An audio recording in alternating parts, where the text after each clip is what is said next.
కేంద్ర కార్యనిర్వాహక శాఖ, ద యూనియన్ ఎగ్జిక్యూటివ్, దీని గురించి తెలుసుకుంటున్నాం.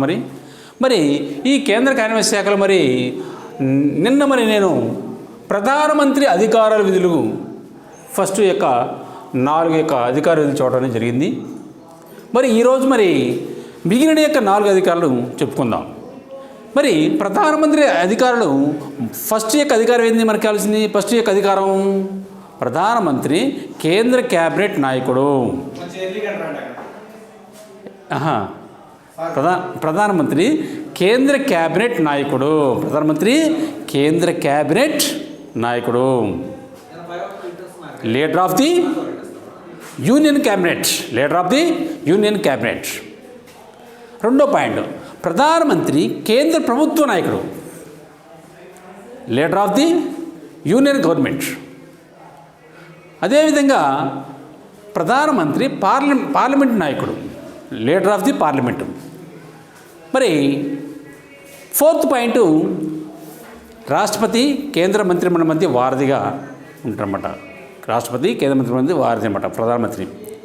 Link between as the president and the between the link between the president and the council of the ministers.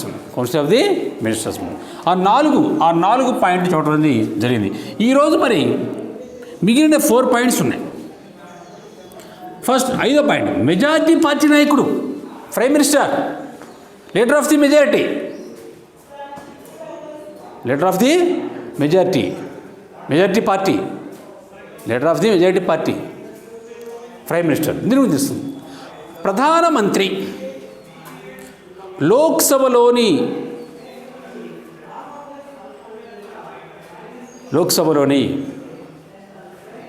Majority party లేదా గ్రూపుకి నాయకుడిగా వ్యవహరిస్తాడు. మెజారిటీ పార్టీ లేదా గ్రూపుకి నాయకుడిగా వ్యవహరిస్తాడు. ఈ లోక్సభను ఏమంటాము? దిగువ సభ అని కూడా అనవచ్చు. ప్రధానమంత్రి పార్టీ సమావేశాల్లో పాల్గొని పార్టీ సమావేశాల్లో పాల్గొని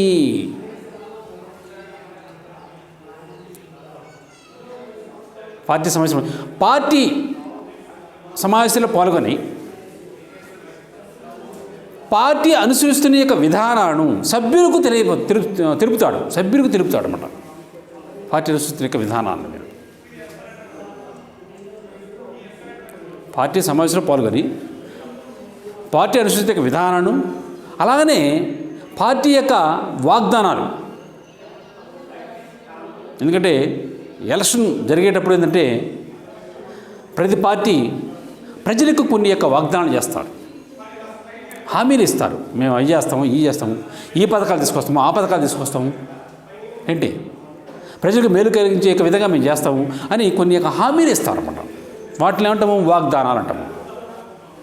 అది పార్టీ సమావేశాలలో పార్టీ వాగ్దానం అమలుపరిచి పార్టీ అనుసరిస్తున్న విధానాలను సభ్యులకు తెలుపుతాడు. ఎవరు సభ్యులు తెలిపేది? Prime minister. ఎవరు? ప్రైమ్ మినిస్టర్ సభ్యులకు తెలుపుతాడు.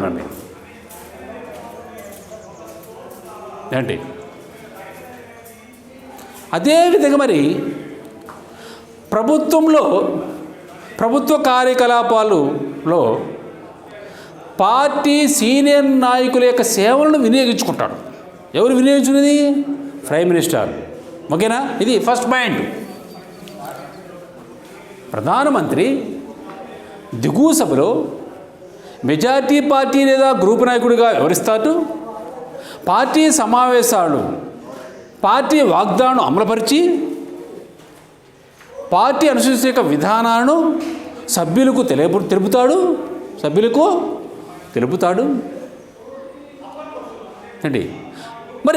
పార్టీ విధానంలో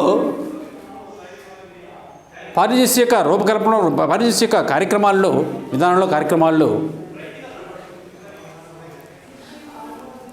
తన పార్టీ సీనియర్ నాయకులు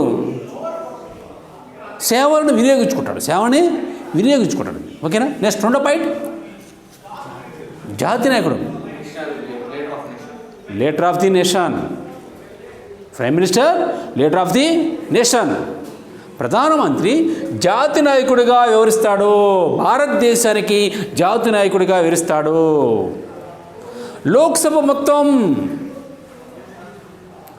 ప్రజలకు ప్రాతినిధ్యం వహించడం వలన, లోక్సభ మొత్తం ప్రజలకు ప్రాతినిధ్యం వహించడం వలన భారతదేశ ప్రధానమంత్రి యొక్క అభిప్రాయాలు మొత్తం జాతి అభిప్రాయాలుగా భావించడం జరుగుతుంది. లోక్సభ ప్రజలకు ప్రాతినిధ్యం వహించడం వలన భారతదేశం మొత్తం ప్రధానమంత్రి భారతదేశ ప్రధానమంత్రి యొక్క అభిప్రాయాలు మొత్తం జాతి అభిప్రాయాలుగా భావించడం జరుగుతుంది. ఎందుకంటే లోక్సభ ప్రజలకు ప్రాతినిధ్యం వహిస్తుంది కనుక ప్రధానమంత్రి తన యొక్క అభిప్రాయాలు మొత్తము జాతి అభిప్రాయాలుగా మరి భావించడం అనేది జరుగుతుంది. ఆయన అభిప్రాయాలు జాతి అభిప్రాయాలుగా భావించడం జరుగుతుంది. దేశానికే మరి భారతదేశం తరపున ఆయన మాట్లాడినట్టు లెక్క. మరి అదేవిధంగా ప్రధానమంత్రి పార్లమెంటు లోపల,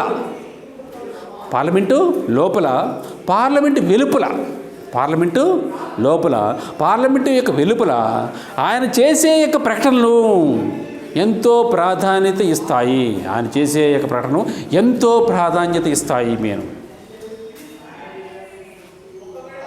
అదే మెయిన్ ఓకేనా. అది మరి ప్రధానమంత్రి ఏమంటాము, జాతి నాయకుడిగా కూర్చోడానికి అవకాశం అనేది ఉంటుంది మేడం. దీన్ని బట్టి ప్రధానమంత్రి జాతి నాయకుడిగా వ్యవహరిస్తాడు. ఈయన లోక్సభకు నాయకుడిగా ఉంటాడు. లోక్సభ మొత్తం దేశ ప్రజలకు ప్రాతినిధ్యం వహించడం వలన ప్రధానమంత్రి యొక్క అభిప్రాయాలు మొత్తం జాతి అభిప్రాయాలుగా భావించడం అనేది జరుగుతుంది. నెక్స్ట్ పాయింట్, విదేశాంగ విధాన రూపకల్పనకర్త. ప్రధానమంత్రి విదేశాంగ విధాన రూపకల్పన డిటర్మైన్స్ ఫారెన్ పాలసీ. ప్రధానమంత్రి భారతదేశ విదేశాంగ యొక్క విధానం రూపొందిస్తాడు. భారతదేశ విదేశాంగ విధానాన్ని పట్ల మరి భారతదేశ విదేశాంగ యొక్క విధానం యొక్క విషయంలో చాలా అతి జాగ్రత్తగా అతను మరి కొన్ని విషయాల పట్ల అవగాహన చేసుకుంటున్నాను. దేశ యొక్క విదేశాంగ విధానాన్ని, ఇతర దేశాలతో సంబంధాలను, భారతదేశ విధానాన్ని ఇతర దేశాలతో సంబంధాలను నెరవేర్చుకుంటాడు. అదేవిధంగా అంతర్జాతీయ సంబంధాలు దేశీయ గౌరవ యొక్క ప్రతిష్టలను, అంతర్జాతీయ సంబంధాల యొక్క విషయాలపై దేశ గౌరవ యొక్క ప్రతిష్టలను నిలబెడతాడు. ఆయన దేశ గౌరవ యొక్క ప్రతిష్టలను ఏం చేస్తారా, నిలబెడతాడు. దేశ గౌరవ యొక్క ప్రతిష్టల మీద ఏంటి అంతర్జాతీయ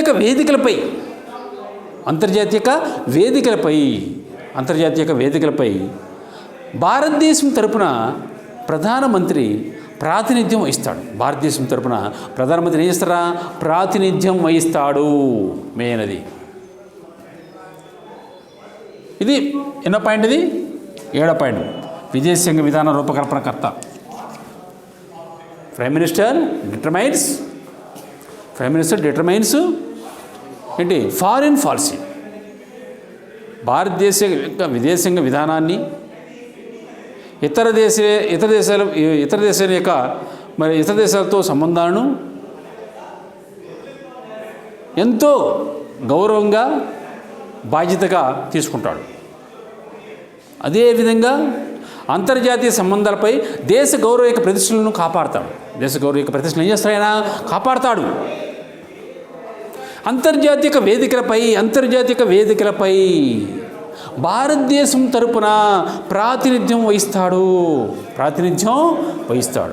నెక్స్ట్ పాయింట్, నీతి ఆయోగ్ అధ్యక్షుడు ప్రైమ్ మినిస్టర్, నీతి ఆయోగ్ చైర్మన్. దీని గురించి తెలుసుకుందాం. నీతి ఆయోగ్ చైర్మన్ భారతదేశ ప్రధానమంత్రి, నీతి ఆయోగ్ అధ్యక్షుడు. నీతి ఆయోగ్ అధ్యక్షుడు. నీతి ఆయోగ్ అంటే విధాన కమిటీ. ఏ కమిటీరా? విధాన కమిటీ. విధాన కమిటీ అని అర్థం. నీతి ఆయోగ్ అంటే ఇదిరా విధాన కమిటీ అంటే. మరి ఈ కమిటీలో మరుగా దీంట్లో ఈ కమిటీ ఎట్లా వచ్చిందంటే ప్రభుత్వంలోని మేధావులు అనుభవజ్ఞుల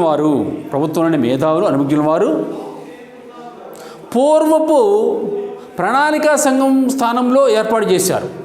ఏది? నీతి ఆయోగ్ని ఎట్లా ఏర్పాటు చేశారు? నీతి ఆయోగ్ దీన్ని ఎట్లా ఏర్పాటు చేశారు? నీతి ఆయోగ్ని ప్రభుత్వంలోని మేధావులు అనుభవజ్ఞులు పూర్వ ప్రణాళికా సంఘం స్థానంలో ఇది ఏర్పాటు చేశారు. దీనికి ముందు ఒక సంఘం ఉంది. ఆ సంఘం పేరు ప్రణాళికా సంఘం. ఏ సంఘంరా? ప్రణాళికా సంఘం.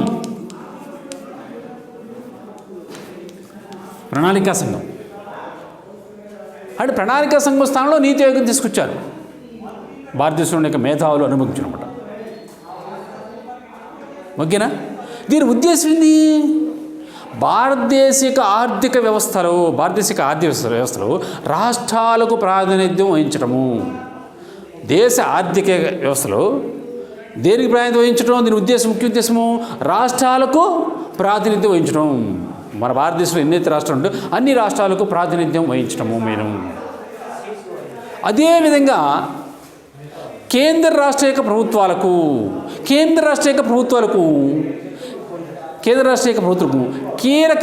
కీలకమైన సాంకేతిక సలహాను అందిస్తుంది ఈ యొక్క నీతి ఆయోగ్. కేంద్ర ప్రభుత్వానికి రాష్ట్ర ప్రభుత్వాలకు కీలకమైన సాంకేతిక సలహాలను అందిస్తుంది. దీని పాలక మండలిలో ఈ యొక్క నీతి ఆయోగ్లో అన్ని రాష్ట్రాల యొక్క ముఖ్యమంత్రులు, కేంద్ర పాలిత ప్రాంతాల యొక్క లెఫ్టినెంట్ గవర్నర్లను పాల్గొంటారు ఈ పాలక మండలి. ఈ నీతి ఆయోగ్ మరి జనవరి 1,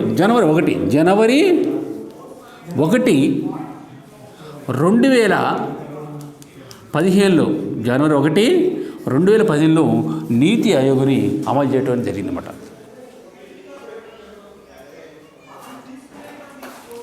ఈ నీతి ఆయోగ్ అధ్యక్షుడు ప్రధానమంత్రి. ఎవర్రా? ప్రధానమంత్రి.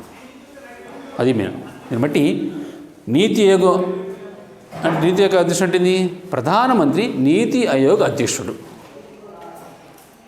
నీతి ఆయోగ్ అంటే విధాన కమిటీ అని అర్థము. ప్రభుత్వంలోని మేధావులు అనుభవజ్ఞులు పూర్వ ప్రణాళికా స్థానంలో ఏర్పరచుకున్నదే ఈ నీతి ఆయోగ్. అంతకుముందు ప్రణాళిక సంబంధించి దాని స్థానంలో ఇది ఏర్పరచుకున్నాడు. ప్రభుత్వం మేధావులు అనుభవజ్ఞులు ఏర్పాటు చేసేది. దీని ఉద్దేశం ఏంటంటే భారతదేశ ఆర్థిక వ్యవస్థలో రాష్ట్రాలకు ప్రాతినిధ్యం వహించడం. అదేవిధంగా కేంద్ర రాష్ట్ర ప్రభుత్వాలకు కీలకమైన సాంకేతిక సలహాలను ఇస్తుంది. ఇది కేంద్ర రాష్ట్ర ప్రభుత్వాలకు కీలకమైన సాంకేతిక సలహాలను ఇస్తుంది. కీలకమైన సాంకేతిక సలహాను ఏం చేస్తున్నారా? ఇవ్వటం అనేది జరుగుతుందన్నమాట. కీలకమైన సాంకేతిక సలహాను ఇస్తుంది కేంద్ర రాష్ట్ర ప్రభుత్వాలకు. ఏంటి మరి ఈ పాలక మండలిలో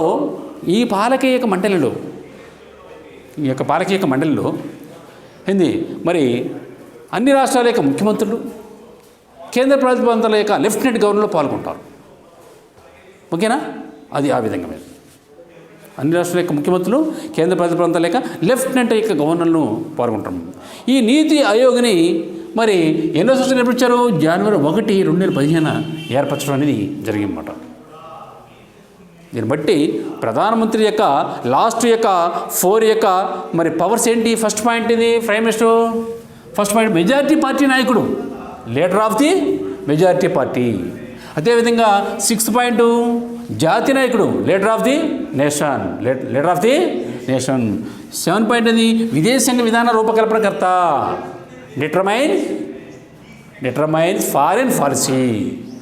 ఎనిమిదో పాయింట్ ఇది నీతి ఆయోగ్ అధ్యక్షుడు, నీతి ఆయోగ్ చైర్మన్, నీతి ఆయోగ్ చైర్మన్. ఇది మరి ప్రధానమంత్రి యొక్క అధికారుల విధులు ఈ విధంగా ఉన్నాయన్నమాట. ఓకేనా, ఈ రోజుతో ఈ యొక్క లెసను కంప్లీట్ అయిందన్నమాట.